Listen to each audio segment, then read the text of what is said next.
Muito boa noite, minha gente. Hoje a gente vai falar de exploração espacial. E nós vamos falar de uma nova forma do Brasil se inserir nesse grande movimento de exploração espacial que está sendo, digamos, embalado pelo fenômeno do New Space, ou seja, o surgimento de empresas lançadoras de foguete que não são atreladas a grandes agências espaciais, como NASA, como outras por aí pelo planeta. Então, isso dá uma liberdade para países menores, como o Brasil, por exemplo, de se inserir nesse programa sem ter que negociar governo a governo. Para conversar sobre esse tema, estou recebendo o Celso Merege, que é um amigo meu de longuíssima data, é melhor a gente nem dizer há quanto tempo a gente se conhece, mas desde sempre o Celso trabalhou nessa área de satélites, que eu sempre achei muito esotérica, né? Muito alienígena quase. Mas eu sempre acompanhei o trabalho do Celso, já trabalhamos juntos em alguns projetos, e o Celso tem uma relação muito boa com várias empresas fora do Brasil. E a premissa que nós vamos discutir hoje é se, através de parcerias com outros países, o Brasil consegue botar o seu programa espacial de volta no trilho, desde que ele descarrilou de forma trágica e gritante com a destruição do veículo lançador de satélite em 2003. Antes do Celso começar a conversar, eu sou obrigado a solicitar a vocês que, se gostarem dessa like, deixem o seu like, né? Se vocês têm amigos que curtem esse tema de espaço, que vocês conversem com eles e avisem eles, olha, tem um canal interessante aqui chamado Base Militar, que fala desses temas todos de tecnologia, da área de defesa, espaço, fala de projeção geopolítica do Brasil, e é isso que nós vamos discutir hoje aqui. Celso, prazer imenso tê-lo aqui conosco. Muito obrigado por ter aceitado o nosso convite. E eu queria, antes de qualquer coisa, que você se apresente para o público em 3 minutinhos, só para dizer por que você é o cara que eu chamei para falar sobre perspectivas, digamos, não necessariamente totalmente governamentais na área de espaço. Muito obrigado. Muito boa noite a todos, e em especial a todos os inscritos no canal Base Militar Vídeo Magazine. É a primeira vez que eu falo aqui nesse canal, estou bastante honrado, agradeço pela oportunidade e agradeço pela presença de todos que estão acompanhando. Merege, vocês devem ter notado, é o meu sobrenome também, o nome da empresa, né? Há 3 décadas, mais ou menos, eu trabalho com e-commerce, empresas que querem se transportar para o Brasil e trabalhar no mercado brasileiro de alguma forma, mas não têm ou noção de como fazer isso, ou nem coragem, às vezes, né? Então, esse trabalho, eu divido ele em duas fases, ou paralelas, no caso. Uma é a parte de business development e a outra parte é a parte de, a gente brinca usando uma expressão que os canadenses gostam muito, que é o soft landing, é chegar suave, chegar no momento certo, fazendo a coisa certa, estudando questão tarifária, questão de impostos, a questão de momento melhor para as coisas acontecerem. Quando você casa a oportunidade de negócio com esse procedimento, tudo acontece como deveria ser, e o incomer, o cliente, a empresa, normalmente uma pré-startup ou uma startup, ou mesmo uma vez uma empresa maior, fica feliz de ter feito a coisa certa. Então, esse é o trabalho que a gente faz na Merege há quase 3 décadas. Basicamente, satélites eram a nossa especialidade, foram a nossa especialidade durante muito tempo. Tanto operá-los, ou seja, ser a empresa que detém, mandou construir, pôs os satélites lá e detém os direitos sobre ele, como também ter uma infraestrutura terrestre capaz de enxergá-los, de monitorá-los, de fazer telemetria para esses satélites. Então, são as duas alças do mercado com as quais a gente lidou a maior parte do tempo.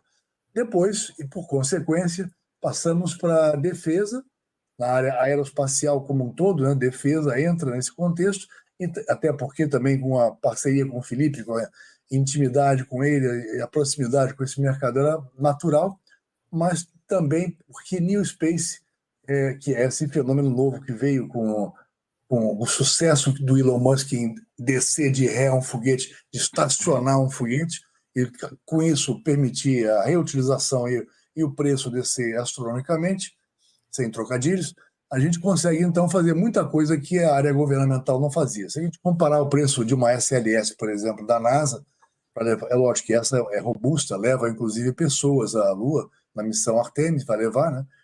Eles trabalham na faixa de bilhões. Estamos falando aí de 4 ponto alguma coisa bilhões até aqui para que a SLS faça seus primeiros voos. Enquanto isso, uma Índia da vida coloca por 75 milhões o seu pequeno rover no Polo Sul, coisa que nem os americanos conseguiram fazer ainda. No Polo Sul, a vitória de acesso foi da Índia, né?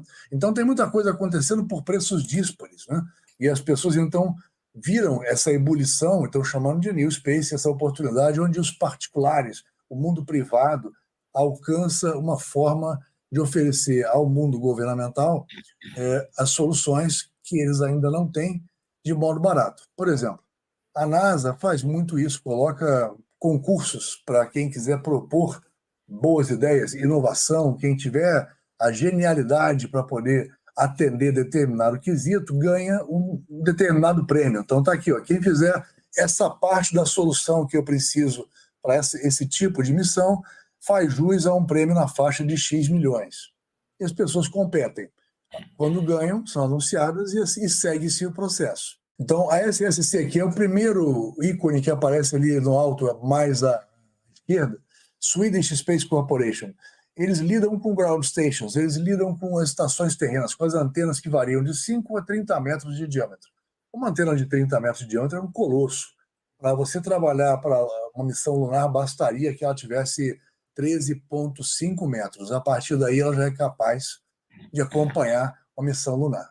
Uma missão lunar é uma coisa curta, ela dura 15 dias de exposição à radiação intensa. O aparelhinho que você botou lá como rover normalmente começa a pifar daí para frente. Ou seja, um dia lunar é o seu primeiro e melhor e talvez único dia na sua missão. Tem que aproveitar muito bem, né? E manter em terra acompanhando isso, usa umas 9 horas consecutivas para uma exposição do trajeto da Lua para poder trabalhar. Então, antenas compartilháveis com outras, só para dizer que são compartilháveis com outras missões e outras tarefas, outras aplicações, né?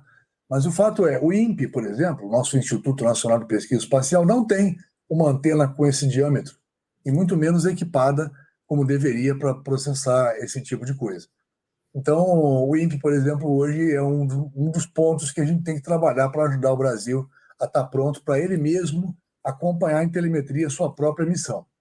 Nada impede que a SSC, que ganhou aquela concorrência da NASA que eu citei, né, que eu estou ilustrando aqui dos processos citados antes, nada impede que a SSC forneça essa informação de telemetria para o Brasil, inclusive transfira as imagens da chegada à Lua, etc., para cá. Estou falando Brasil porque isso não é possível para qualquer país hoje. Se a gente olhar o conceito de New Space, a ideia, eu faço uma brincadeira que é meio estúpida, mas que faz sentido para todo mundo entender rápido. Isso é um Uber para ir para a Lua.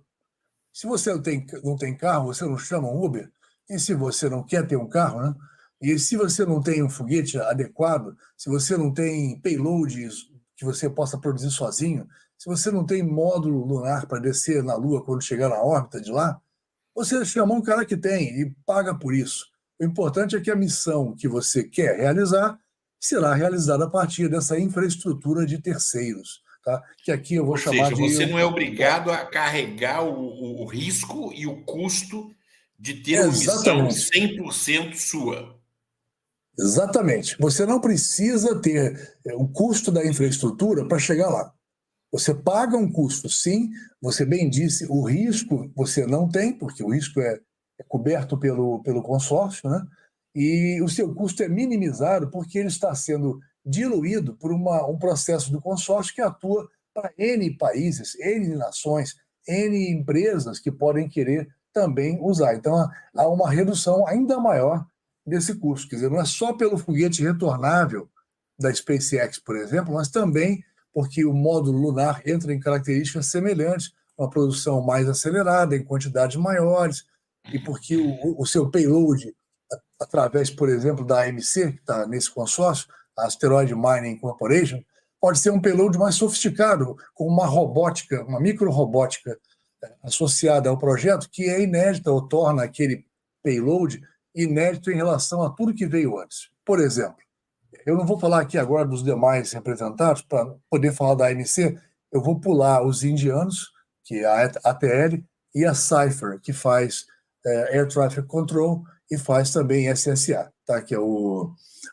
Space Situational Awareness. Esse mapa seu aí mostra tudo em verde, quer dizer que essa é a sua área de atuação, do México até a Argentina?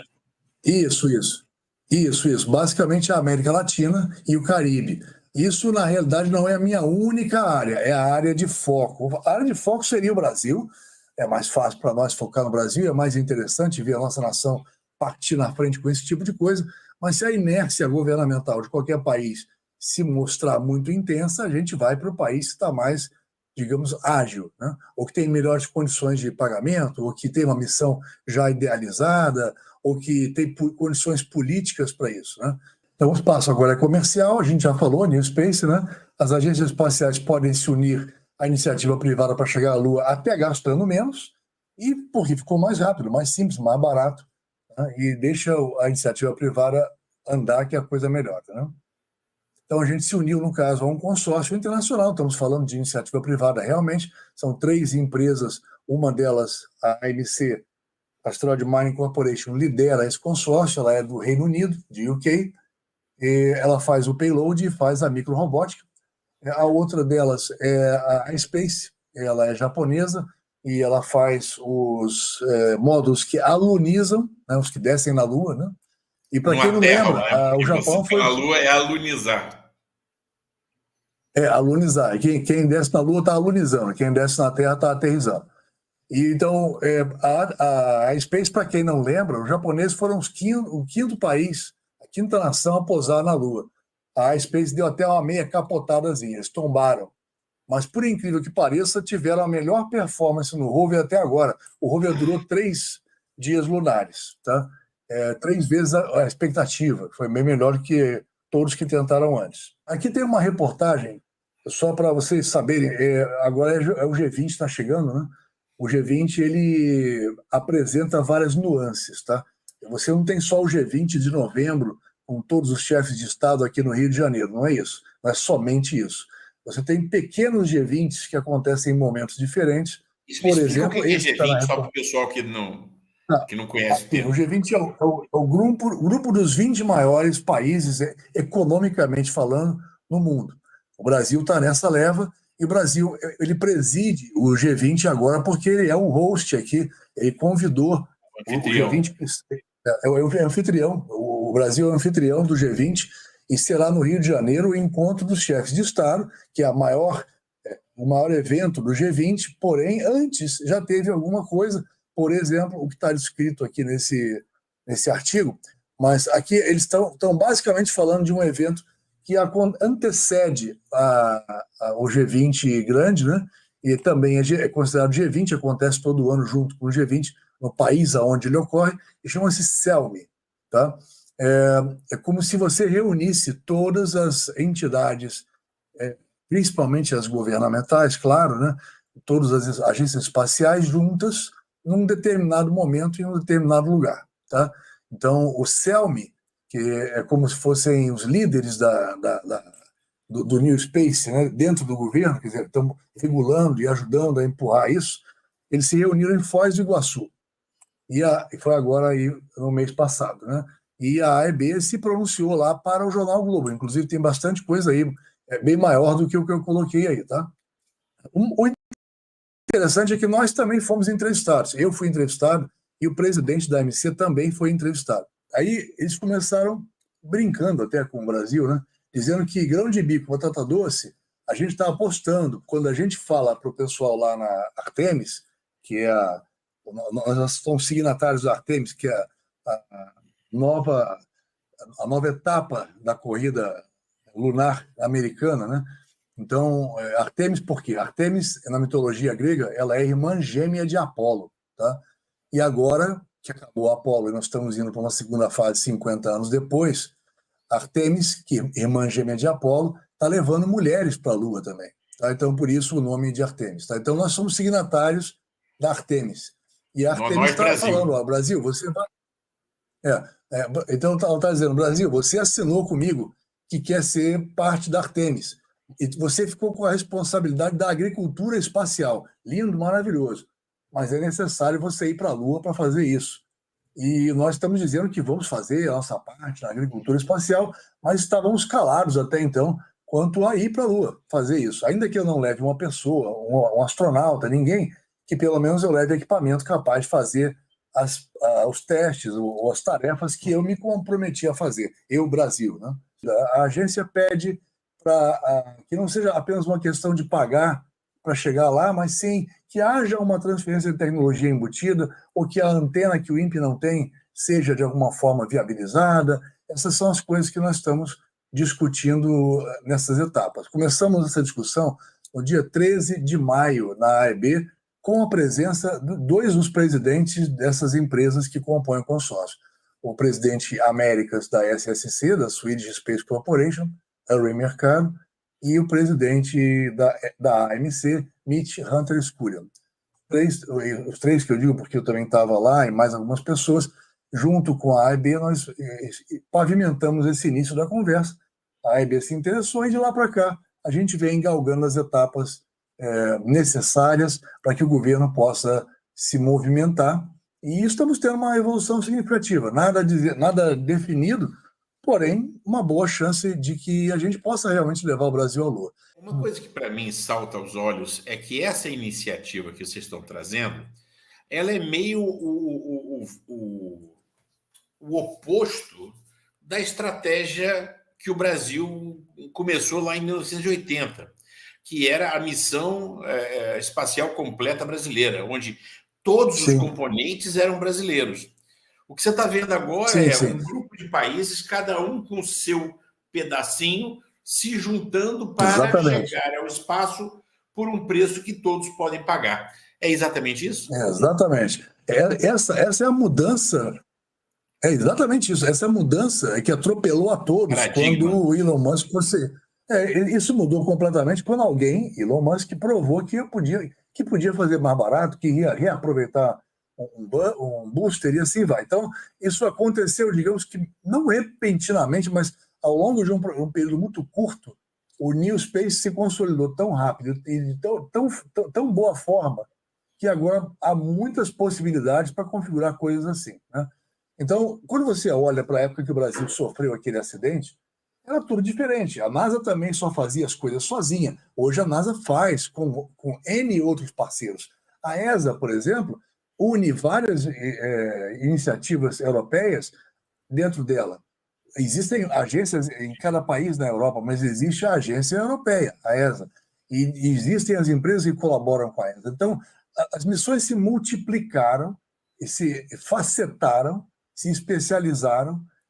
Por exemplo, quem quer ir para um asteroide e não quer ir para a Lua, faz as coisas como acha que deve, já que hoje há condições para você trabalhar no modo privado, muitas das coisas que até então nem estavam nas metas dos governos, entendeu? Então, isso responde mais ou menos a tua pergunta? Não? Claro. E nós temos muitas universidades que já estão montando seus próprios programas espaciais. Exatamente. Então, quando as universidades começam a multiplicar projetos de CubeSats, né, satélites em forma de cubo, que tem 10 por 10 por 10, e que podem ser multiplicados como vários cubos em até 12 U's, por exemplo, 12 unidades, 6 unidades. Isso dá uma simplificação e uma multiplicidade de projetos universitários enorme. Então, agora, praticamente toda universidade tem um projeto de satélite, ou até prevê lançá-lo, quando tem verbas para isso, né? Ou alguns constroem e entregam para que alguém lance, constroem para que alguém tenha uma aplicação a ser testada, e assim vai. Constelações LEO também, uma coisa relativamente nova, constelações de baixa órbita. Esse sim é o problema que você estava mencionando agora, o principal problema, o principal agravante do problema que você mencionou, do lixo espacial, destroçar ou prejudicar satélites ativos nas órbitas próximas. Porque em baixa órbita, você tem que rodar a uma velocidade muito grande para não cair. A física manda que, se você se aproxima da Terra, que você gire mais rápido, senão você cai.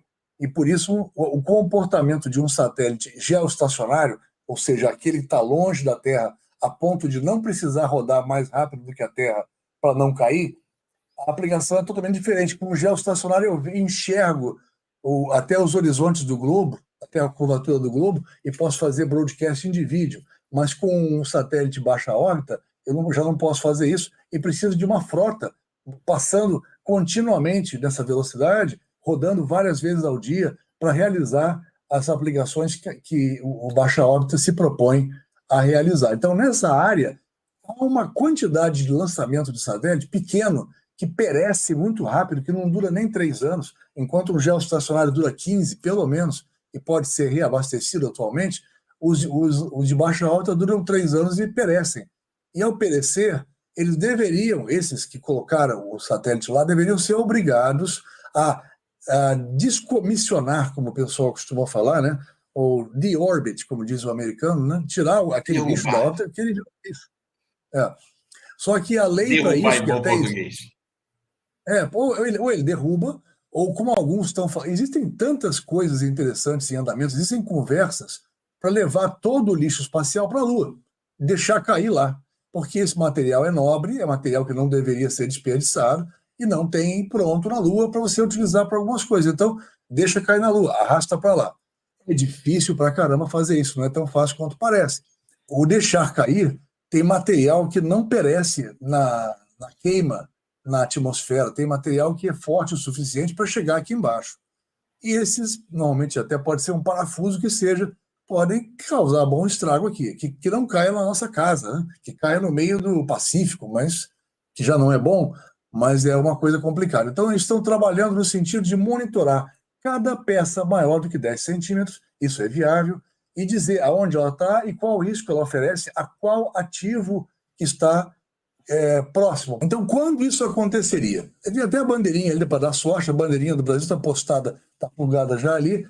É uma das coisas que aconteceria se nós fôssemos para lá. Todo mundo pensa logo em botar a bandeira, mas a ideia, e eu vou frisar isso antes, a ideia é que o payload, a carga útil desse foguete, leve para lá um equipamento capaz de fazer alguma coisa que os outros ainda não fizeram, porque chegar lá é uma coisa mais ou menos garantida. Há uma chance de insucesso?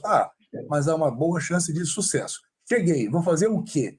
Eu vou levar para lá esse payload, no nosso caso, na proposta para o Brasil, a AMC tem como payload oferecido um robô com pernas e não com rodas. Tá? Por que perna é melhor do que roda? Porque nós estamos falando de tentar entrar em crateras. Né? E se eu quero achar água na Lua, provavelmente ela estará dentro de uma cratera e provavelmente estará no Polo Sul, ou sua maior quantidade estará no Polo Sul. Por isso, a Índia fez tanta questão de pousar no Polo Sul, coisa que todos tentaram e não conseguiram, e por isso os outros também estão tentando, e nós também deveríamos tentar. Tá? Por que acontece isso? Porque o Polo Sul, ele tem, por uma característica do modo como a Lua se desloca, o Polo Sul tem a melhor sombra ou incidência de sombras sobre as crateras dele. Então, existe inclusive um software, é muito interessante isso, eles calculam como as sombras se projetaram no polo sul da Lua milhões de anos atrás e calculam como elas se projetarão no futuro também, de forma que eles podem afirmar quais crateras estão com a maior chance de ter guardado ali o gelo, né? Que o Sol não teria derretido. Tá? Então, é interessantíssimo. Eu tenho um vídeo no canal que mostra como eles fizeram isso. É uma coisa bem interessante. Tá? Bandeirinhas de outros países que já começaram a se interessar. O Chile, por exemplo, criou uma coisa parecida com o INPE, né? Um Instituto Espacial. E o Lula, inclusive, esteve lá para a inauguração e tudo, falou que ia ajudar, coisa e tal. Então, o Chile está, digamos, excitado com a ideia e é um dos que está conversando. A Argentina também, o Brasil também. Mas o consórcio basicamente usa esses 3 caras que estão nesse retângulo pontilhado aí, tá? A Space japonesa fazendo um módulo de alunizagem, SSC sueca, Swedish Space Corporation fazendo toda a questão de antenas terrestres e acompanhando o que acontece na Lua, né, durante a missão, e o rover, que na realidade é uma espécie de aranha, né? Eu chamaria de inseto porque só tem 6 pernas, mas eles gostam de chamar de aranha, mas a aranha tem 8, né? E da AMC, que é o alvo, digamos assim, da tal robótica ou microrobótica para funcionar em ambientes de microgravidade, que é o alvo da transferência de tecnologia também, né? Então, uma possibilidade seria que a empresa ANC, por exemplo, do Reino Unido, abrisse mão de ser a única a trabalhar nesse projeto do robô, que já está pronto, está prototipado, na verdade, mas vai ser desenvolvido em novas versões daqui até lá, que ela abrisse um espaço para o Brasil trabalhar, já que quem executou o robô foram os japoneses. A encomenda e o projeto são ingleses, mas o robô é executado, foi feito no Japão. Então, tudo isso faz encantar um pouco também o governo brasileiro, e com isso, provavelmente, novos passos serão dados, né? É uma nova corrida lunar. A gente prevê que 2027 seria uma boa janela de tempo para isso. Então, onde é que eu tenho que pousar? Já falamos disso, temos que pousar no Polo Sul. Isso é o que tem mais chance de água. A água é importante porque, além de água, você poder beber, você também pode decompor. E quando você decompõe, você tem oxigênio para respirar, tem hidrogênio para usar como combustível, e a água em si pode ser usada para, misturada com o regolito da Lua, construir na própria Lua usando uma impressão, um sistema de impressão 3D. Você mistura regolito com água e faz o seu cimento lá, e bota mais alguns componentes, é claro, e faz o seu cimento e cria estruturas que podem ser desde uma tampa de cratera para você sobreviver à radiação dentro de uma cratera, como fazer uma estrutura inteira, né? Regolito é o nome que se dá ao material do solo da Lua, né? Isso, É terra, isso. lá eles não têm terra. É um material muito rico. Antigamente pensava-se que o regolito era uma poeira boboca lá que não ajudava em nada, mas hoje já se percebe que é um material muito rico, tem uma variedade de componentes raros, e ele serviria minimamente para construir com uma impressora 3D os necessários abrigos, né? Mas tem muito mais aí, você pode minerar a Lua efetivamente. Então, minerar a Lua é para quem quer aprender perto de casa o que pode fazer a posteriori nos asteroides. Por isso, a Asteroid Mining Corporation se envolveu. Bom, aqui é um slide complexo, eu nem tenho como explicar a vocês tudo isso aqui com tanta facilidade nem rapidez, mas basicamente estão aqui todos os pousos. Toda vez que alguém pousou na Lua com algum equipamento, né, esses pousos estão aqui sinalizados, marcados e descritos, né? Mas é só para vocês terem uma noção de que foram muitos, tá? E quais foram os países até aqui. A Índia lá figurando. Muitos, e a maioria deles no Equador, né? Isso, porque é mais fácil. Você posar no Equador é uma condição que te dá mais chance de sucesso. Tá? Na Terra também existe esse tipo de coisa. Tenta posar no Polo Sul, no Polo Norte da Terra, e você vai ver que isso é muito difícil. Tá? Lançar também é mais fácil do Equador. Quando você lança de Alcântara, por exemplo, nossa base em Alcântara, ela está bem pertinho do Equador, são 2 graus de diferença para o Equador. Isso quer dizer que eu aproveito, o meu foguete aproveita a inércia dele, fica melhor de vencer, porque o Equador, pode parecer estranho isso, mas o Equador gira com mais força, é mais rápido em girar do que as regiões mais polares. Quer dizer, quanto mais para cima você vai, a volta que você está dando é uma volta menor. A velocidade angular é a mesma. Exatamente. Exatamente. Mas então, a velocidade. Isso. Então você ganha muito. Você ganha um auxílio nesse lançamento muito grande quando você está no Equador. Você tem uma ideia, lançar de Alcântara economizaria 38%, até 38% do combustível, do propelente do foguete. Tá? Então, Alcântara é um dos melhores lugares do mundo para promover um lançamento geoestacionário, por exemplo, que é o mais caro e o que mais se beneficiaria dessa situação. Tá? Para explorar, nós não usaremos rodas. Está decidido que na nossa proposta, feita para o Brasil, feita para outros países, nós usaremos rovers sem rodas e com pernas. Então, esses rovers foram projetados para trabalhar num asteroide, onde a gravidade é mínima. Se ele não se segurar, ele não pode só pousar, ele tem que se segurar com garrinhas, ele volta, ele rechaça do asteroide e sai voando, porque a gravidade do asteroide não segura ninguém. Então, ele tem mãozinhas, tem garrinhas, e também tem opção magnética nas pontas, para caso o asteroide seja metalizado, existem asteroides em metal, né? Ele possa também aproveitar do magnetismo para se fixar melhor. Tá? Então, na Lua, acontece o quê? Eu quero entrar numa cratera. Se eu tivesse rodas, eu não poderia, porque se eu entrar, até posso, eu não saio depois. Né? Quem tem roda fica lá dentro, não sai. Quem tem perna e tem essas características que eu acabei de descrever, ele sai. Isso é o importante, é poder sair com uma amostra do que você encontrou lá. Muita gente já detectou água na Lua, mas ninguém pegou um pedaço de gelo lunar para dizer existe, está aqui, eu analisei, é realmente água, por exemplo. Entendeu? Isso é uma coisa que o Brasil pode fazer. Só depende de disposição.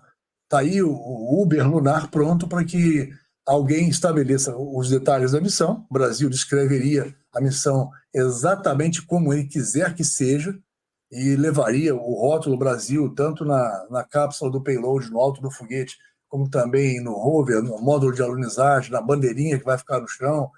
A missão seria do país que comprasse aquele transporte. Né? E o Brasil pode fazer isso e pode ser até o primeiro a buscar essa amostra. Né? Outra vantagem é que, nessa época em que a gente está cogitando aqui, já existirá um par de satélites relay orbitando a Lua. Já existem satélites orbitando a Lua há bastante tempo. Tá? Tem o LRO, por exemplo, que está fazendo o reconhecimento da superfície lunar desde o ano de 2009. Mas agora eles vão colocar dois. A NASA fez uma licitação e disse: quem coloca para mim uma opção de internet lunar através de satélite relay? O satélite relay ele trabalha aos pares, então você tem um satélite saindo e um satélite chegando no momento em que ele está completando a passagem pelos polos, por exemplo. Né? E com isso eles têm uma dupla função. Eles conseguem pegar o lado que a gente chama de obscuro, que não é escuro, né? É o lado que nós não vemos da Lua. A Lua ela tem uma face fixa com a Terra e uma face que nós nunca vemos, que está sempre voltada para o outro lado, porque há uma sincronia, a gente chama de um lock de maré. Ela fica sempre virando devagarinho, olhando para a Terra, de uma tal forma que a Terra nunca vê a parte de trás dela. Então, mesmo que você esteja na parte de trás, as comunicações com a Lua e a Terra ficarão online permanentemente, depois que esse par de satélites relay for instalado. Tá? Então, o Brasil também se beneficiaria de ser um dos primeiros a usar isso. As imagens seriam de melhor qualidade. E a gente poderia, inclusive, trabalhar o direito de imagens, que é uma coisa que rende dinheiro e pode até pagar, se não a totalidade, pelo menos uma boa parte do valor da missão. Ou seja, não fazer é realmente jogar uma oportunidade maravilhosa no lixo. Até porque entidades de banco de fomento, no Japão e em outros países, oferecem, até o BNDES ofereceria, tenho certeza, financiamento para isso, porque não são valores tão estratosféricos como já foi. E você estava falando que era o BNDES que tinha uma relação com o banco japonês? Sim, o BNDES, isso, o BNDES e o JBIC, que é o Banco de Fomento japonês, já fazem esse tipo de troca de cofinanciar ou financiar um lado para o outro há quase 50 anos. Então, nós estamos falando de Apolo para cá, do fim da Apolo para cá, essa conversa já existe. Então, os japoneses estão participando da missão. Isso automaticamente faz com que o JBIC ofereça o dinheiro. Tá? E está oferecido no processo. Tá? Então, se o Brasil não quiser gastar, mas quiser pagar financiado, o dinheiro já está disponível e estará para qualquer outro país que quiser aceitar a proposta. É o mesmo processo. Tá? Esse aqui é o SCAR-E. O nome dele foi criado com essas coisas que as pessoas fazem mnemonicamente para tentar, ou contraindo as letras. Trocadilhos para tentar fazer um nome estranho. No caso aqui, para dizer que ele é scary, né? Que ele nem é com Y. Assustador. Né? Mas assustador, uma coisa assim, porque ele parece uma aranha, parece um inseto. Então, esse robô, ele tem, como eu te falei, condição de se agarrar e se move com as pernas se mexendo independentemente. Inclusive, elas podem se tornar braços. Ele pode levantar e fazer alguma coisa para alcançar alguma coisa que não está no solo em relação a ele também. E esses mesmos braços podem ser equipados com outros dispositivos que o payload vem a ter. Por exemplo, uma universidade brasileira pode desenvolver um determinado equipamento para fazer parte do processo de análise. E isso, então, vai para dentro do robô. O robô tem um compartimento de carga para mais 10 quilos. Tá? Então, a barriga dele pode encher com coisas, amostras, equipamentos de teste, e ele pode produzir um teste local e provar ali mesmo que o que ele encontrou é o que ele pensava. Entendeu? E esses testes podem ser realizados por equipamentos que uma universidade brasileira, por exemplo, faça. Também é viável. Tudo vai depender do que nós queremos fazer. Isso tem que ir para uma proposta para o governo, né? É o que nós estamos trabalhando agora. O Ministério de Ciência e Tecnologia, por exemplo, poderia e deveria participar de um processo de definições como esse, para que a gente pudesse escolher como tirar o melhor proveito de uma missão como essa, com as capacidades que um robô como esse tem, por exemplo, né? Então, ele tem aqui uma outra cara. É porque ele foi prototipado, como eu disse, ele parece um esqueleto cheio de detalhes, e ele leva uma carapaça, ou pode levar um acabamento, vamos chamar assim, diferente, dependendo do que vai ser feito, dependendo de para onde ele vai. Tá? Então, essa aí é uma outra versão. Também está pronta, e esse solo aí não é lunar, esse solo aí é lá no Japão mesmo. Tá? Então, está ali o extenso do SCAR e tem as dimensões dele, é bem pequeno, e a vantagem também é que ele se transforma ele encolhe as pernas e fica como se ele virasse uma estrela do mar fechada ou uma bola, para poder ficar melhor acondicionado no payload, tá? na cápsula que transporta a carga útil lá no alto do foguete. Tá? Ele tem os grippers, né, para se segurar, ele tem câmeras em cor e de profundidade, de alta resolução. Então, ele pode aproveitar, por exemplo, que se no futuro os satélites relay estiverem dando uma banda larga o suficiente, ele pode aproveitar para enviar para a Terra, em tempo real, imagens fantásticas, entendeu? Porque as câmeras dele são muito boas e porque os satélites relay vão acompanhar essa banda, entendeu? É correto dizer que uma das grandes oportunidades para o Brasil seria justamente a criação desses instrumentos científicos que poderiam ser carregados nesse compartimento aí dos carry, e poderia ser feito Claro, claro. por universidades brasileiras ou por indústrias brasileiras, né, para atender a pesquisas que sejam concebidas pelos nossos cientistas. Sim. Sim, poderia, e eu acho que será, porque muitas se mostraram interessadas, em momentos diferentes, por motivos diferentes, e até distintos desses que a gente não está falando aqui. A gente já andou conversando com várias universidades aí no país, motivos outros, projetos outros, mas também já falamos sobre esse tipo de coisa. E com o advento de uma eventual troca de tecnologia, uma transferência de tecnologia, o interesse das universidades aumenta ainda mais e é muito mais provável que elas venham realmente em peso querer participar, entendeu? Bom, só para quem não sabe, vamos falar um pouquinho dos asteroides, que esse é o motivo pelo qual o SCAR-E foi construído, motivo principal da existência da ANC, e só para vocês entenderem, o que a ANC quer é chegar no cinturão de asteroides. A Lua é para eles um estágio. O que ela está dizendo é, eu participo de uma missão com vocês, te entrego um robô com alta capacidade, melhor do que você faria com um rover de rodas, mas o meu benefício maior, a ANC, né, eu quero provar para os meus investidores que meu robô vai fazer um melhor trabalho quando eu mandar ele para o cinturão de asteroides, tá? Que é muito mais caro. Então, o investidor vai dizer, me prove que seu robô é realmente fantástico, manda ele para a Lua, por exemplo, né? E eu vou pagar a nova parte do meu investimento para você passar, então, a tentar minerar um asteroide. Aí você vai dizer, poxa, mas o asteroide tem que ser muito valioso para alguém fazer tudo isso, né? E a verdade é que existem asteroides que são metálicos. Eles têm várias ligas e misturam vários minerais, vários metais preciosos, como platina. Tem asteroides que têm uma quantidade de platina superior a tudo que já foi encontrado de platina no planeta na história. Mas tem, inclusive, Celso, gente que acredita que, se fosse possível trazer essa riqueza toda para a Terra, ela automaticamente desvalorizaria por completo todos os metais É valiosos verdade. atuais, levando à falência É de quase verdade. todos os estados. É verdade. E é por isso que esses caras que são os donos do dinheiro e não são bobos como nós, trariam isso em suaves parcelinhas para cá, né? O fato é que tem asteroide para caramba aí. E o mais famoso asteroide até agora, por causa dessa questão de valor, é o Psyche 16. Psyche, escreve Psique, né?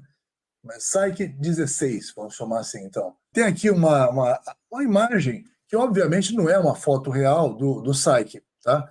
Ele tem provavelmente essa cara. Isso é uma imaginação dos cientistas transformada em uma imagem através de algum artista, tá?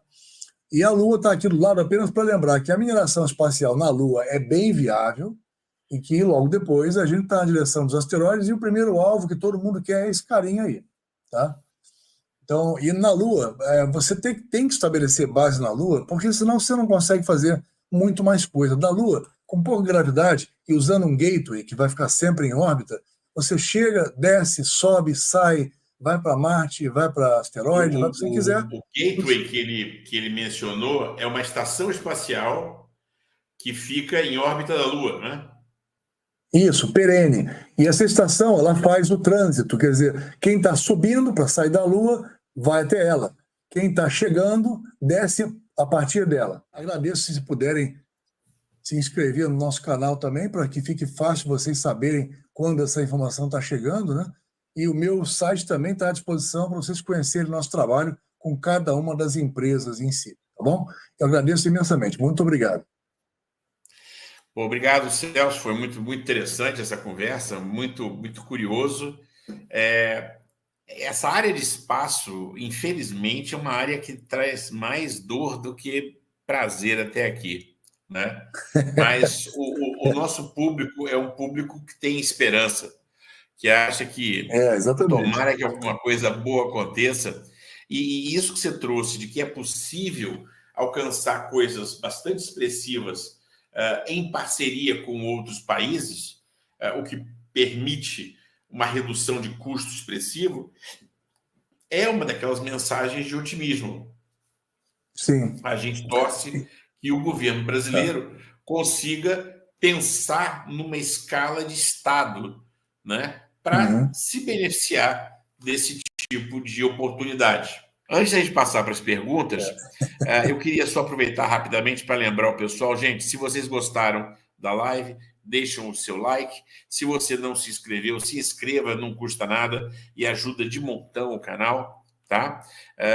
Clique no sininho para você ser sempre lembrado que tem coisa nossa, nova no ar. Todo esse projeto de oferecer ao Brasil uma oportunidade nesse consórcio que vai levar esse robô de perninhas para a Lua, perdão, é uma oportunidade de ouro. A gente espera que isso ande. E nós temos uma entrevista com o Mitch, que a gente pretende colocar em breve no ar, para entrar no detalhe do parafuso lá, de como é que esse projeto todo funciona. Tá bom? Bem, tendo dito isso, vamos para as perguntas. Você tinha feito um comentário sobre a importância da presença das bases espaciais no Equador, e o Fábio diz, eu acho que os países ricos não dão muita bola para isso, senão teria muitas bases na África, América do Sul, da linha do Equador. Você quer dar um pouquinho mais de eu posso detalhes comentar sobre um como é que pouco esse isso. pensamento funciona? Claro. Fábio, boa pergunta. Eu realmente não comentei, falei só de Alcântara, porque é aquela questão de valorizar o Brasil, né? Mas se você quiser olhar um pouquinho para o lado na geografia da América do Sul, tá ali na Guiana Francesa, que não é francesa à toa até hoje, né? A base de Kourou. Kourou é basicamente na mesma altura.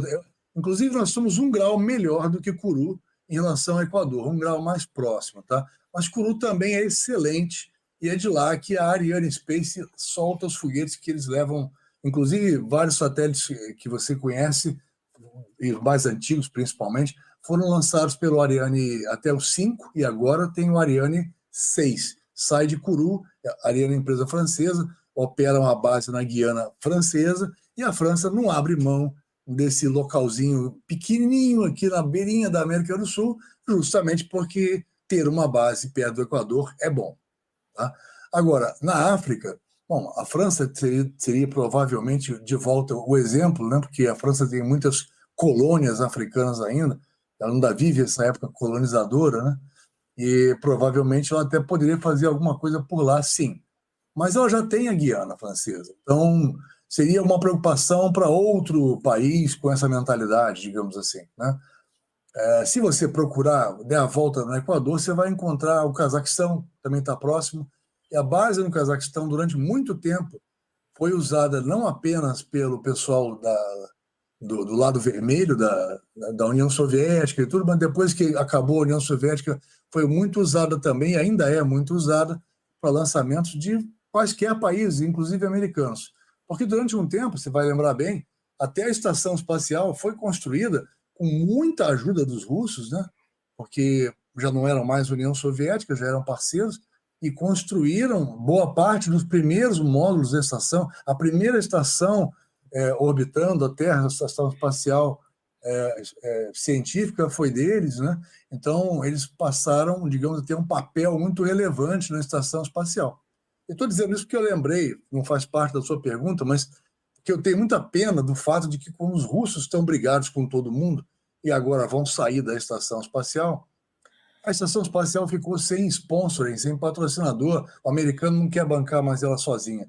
E você consegue acreditar que eles vão jogar a estação inteira no Pacífico? É uma coisa louca, né? Nivaldo Costa pergunta: existe alguma academia, universidade, instituto envolvido diretamente nesse projeto? A universidade principal, a maior responsável pela execução da construção desse projeto e co-partícipe no projeto em si, é a Tohoku University no Japão. Tá? Ela certamente permanece como parte desse potencial novo grupo de universidades que venham a trocar alguma transferência de tecnologia. Se houver com o Brasil, com universidades brasileiras, com universidades de outros países que se envolvam, esse potencial existe para acontecer, não ocorre ainda, por enquanto está de posse, digamos assim, está no controle do Japão, com a Universidade de Tohoku. Você já chegou a falar alguma coisa com alguma universidade brasileira? Já falamos com algumas. Eu não gostaria de citar os nomes delas, porque algumas me pediram para que, enquanto elas estão discutindo internamente, eu não pronunciasse nada. Outras já estão meio que prontas para fazer algum tipo de proposta, mas não podem fazer porque o Ministério da Ciência, Tecnologia e Inovação não está pronto para participar e se manifestar. Então, tem uma sequência de coisas que não pode ser atropelada. Por exemplo, existem entidades no governo que se dizem passivas. Então, elas têm que ser provocadas por uma outra entidade. Enquanto a entidade provocadora não faz o seu papel, a outra, mesmo ciente, não pode se manifestar. Então, tem essas etapas que nos obrigam a ficar calados, entendeu? Mas as coisas estão andando, tem coisas acontecendo que dão um pouco de estímulo para a gente ficar, digamos, animado, né? Mas nada é conclusivo até aqui nessa parte. Agora, há muitas universidades interessadas e não podemos fazer com todas e não podemos coordenar isso do nosso lado. Isso deveria ser uma coordenação que nós podemos até apoiar, mas que deveria ser startada pelo Ministério da Ciência, Tecnologia e Inovação, para que, inclusive, a seleção de quem deveria ou não, ou poderia melhor participar, seja melhor conduzida. Você chegou a comentar comigo em outra ocasião que uma das coisas legais do projeto do Scary é que ele pode ser construído em vários portes diferentes. Isso. Qual é o menor porte e qual é o maior porte que está sendo considerado nesse momento? Tá, o menor porte é esse que está sendo feito, que foi prototipado, né? E que provavelmente seria o que embarcaria nesse consórcio. Então, ele é tão pequeno que a gente pensa sempre, quando a gente olha a imagem do robô, a gente pensa ele imenso, né? ele pode ser multiplicado por 10 vezes no tamanho que ele foi, digamos, prototipado, tá? Então, esse tamanho é 40 centímetros de altura e 1 metro quando ele abre as pernas naquele ângulo reto, se eu não estou equivocado. Por que fazer 10 vezes maior do que esse? Se eu estiver imaginando já uma situação de produção, porque protótipo não tem a ver com produção, protótipo vai lá para se provar, para se testar, né? Uma vez testado, aprovado, e recebeu o funding, tem dinheiro para construir os próximos, em teoria entra uma fase que a gente chama de produção. Você vai lá colher amostras em maior quantidade, você vai produzir resultados financeiros, vai ter carga maior, né? Então, até 10 vezes o tamanho faz sentido. E poderia ser mais. Ele é modularizável e também escalável. E lógico que a ideia é que ele possa ser feito até maior do que isso, mas nesse momento, se for necessário fazer 10 vezes maior, eles conseguem fazer rapidamente. Nesse contexto, o que quer dizer modularizável? É porque, por exemplo, as pernas, que também são braços, têm funções diferentes, podem coexistir funções de movimentação e funções de análise, por exemplo. E como braço também, e com câmera, etc., ele pode assumir papéis diferentes em momentos diferentes. Então, e também eu posso extrair da ponta dele a garrinha e colocar uma outra coisa. Eu posso dizer, eu não preciso de garrinhas para andar na Lua. Então, nesse instante, troco as garrinhas por uma pata magnética ou troco por uma pata que tem um sensor, e esse sensor é capaz de me dizer onde ele está pisando, o material que está sendo pisado, ou parcialmente identificar materiais. Agora, você também tinha mencionado que existe até um monte de aplicação na Terra para esse tipo de robô. O que Sim, a sim. gente Você lembra pode de esperar ver em Maceió? breve? Você lembra de Maceió afundando? Maceió não, desculpa, Alagoas, né? Alagoas tinha um problema que envolvia uma mineração de sal que foi superdimensionada para a segurança do local, superdimensionada no sentido de explorar mais do que devia, né? E houve um afundamento grotesco lá. Você deve estar lembrado disso, né? Aham, lembro. Esse bairro inteiro estava afundando. Isso, então, isso é uma coisa que esse robô pode. Tudo que for perigoso para um humano fazer, em termos de inspeção, por exemplo, o mar está muito ácido e eu preciso que ele desça no mar para ver o que aconteceu no casco de um navio, por exemplo. Ele vai agarrado pelo casco, vai até embaixo, analisa e volta. Ou filma, grava, tira um pedaço, faz o que for preciso. Até um reparo, talvez. Então, ele pode também entrar numa área insalubre para tentar conter um vazamento de óleo, por exemplo. Ele pode tentar descer uma situação como essa de Alagoas, em áreas que, se houver um desabamento, ele pode até perecer, mas ninguém morre. E ele vai lá e faz alguma coisa que é importante para entender o que deveria ser feito para resolver a situação, por exemplo. Celso, muito obrigado. Agradeço a todo Eu que mundo que foi com agradeço. a gente. Espero que o nosso público tenha achado interessante. É bom saber que nem só o governo está sozinho correndo atrás, mas tem gente da indústria privada Exatamente.